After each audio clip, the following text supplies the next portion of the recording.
In this video, I will show you how to enable Radar-Triggered AVM. So basically, I will explain how to enable the extra protection. So let me show you how to automatically enable the around view monitor. Let's begin.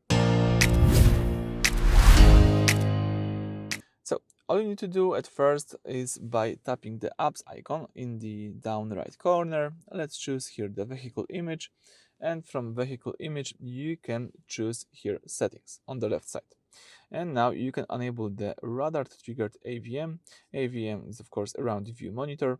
So when this is on, the cameras will automatically pop up on your screen if the parking sensor radars detects an object close to the car. So it's quite useful. Let me enable this feature. And right now, if you are driving slowly and the parking sensor detects a wall or another car nearby, the 360 camera will automatically pop up on the display, so you can exactly see how much room you have left. So that's it for this video. Thank you for watching. Please subscribe to our channel and leave thumbs up.